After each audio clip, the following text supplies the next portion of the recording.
understand that you have been to our part of the world up in the Wabakimi Provincial Park.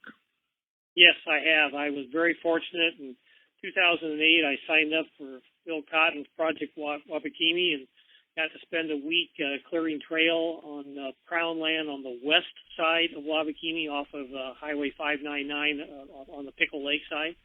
And just fell in love with the region, and I've been very fortunate to find ways to come back and see other parts of it. As you know, the Wabakimi region is huge. I mean, when you figure in all the Crown and all the other provincial parks. And if you were to describe to someone who has never been to the Wabakimi, what sort of things might you say to them? Well, one, it's wild. It's big.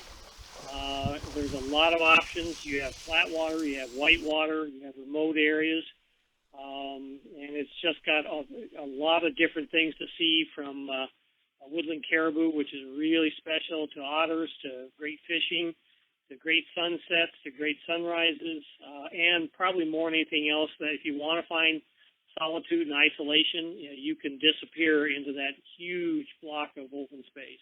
So if you were to recommend to someone the sort of equipment that they might want to have in order to come up to the Wabakimi for a paddling adventure, what sort of things would you have on your list? Well, you've got to have that background in expedition canoeing, so you need to be able to have a tent, a sleeping bag, cooking gear, know how to handle and carry food, depending on whether you're running white water or flat water, you'd want to have a Royalex boat or a similar if you're going to be bouncing off of rocks, and a Kevlar if you're going to be running flat water. So you really got to know your route to be able to determine your equipment. But just having those skills to be able to go out and spend a week or more by yourself, because you can't do a 3-day trip in Wabakimi. It's just too big. You've got to spend at least a week, and some of my trips have been up to 20 days, and it still wasn't long enough. So having those expedition camping skills and knowing where you're going is pretty critical to figuring out what kind of equipment you need. So tell me about the maps that are available to you as a paddler. Well, as I mentioned, Phil Cotton and the Wabakimi Project has spent quite a few years sending crews out to identify historic routes, document that they're there, clear them, and map them. And so you have the Wabakimi Project, which is now morphing into the Friends of Wabakimi, and they have five volumes, which basically kind of go clockwork around the center of Wabakimi and show different regions, north, south, east, west, and central. So you've got that map set. You've obviously got the Canadian topo maps, which you can get online, or you can order from map companies. There's also another vendor called WabakimiMaps.com that does a pretty good job of providing maps for some of the more popular routes.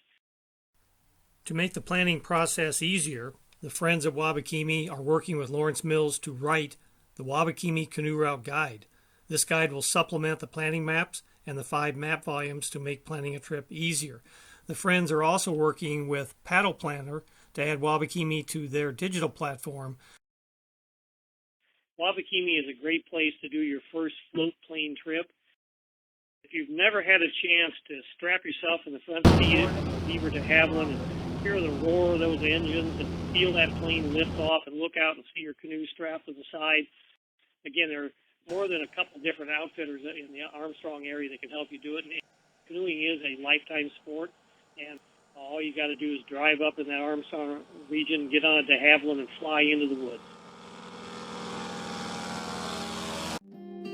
There's a lake by a stream that reflects a moonlight beam in my heart and in my dreams of Wabakimi. There's a call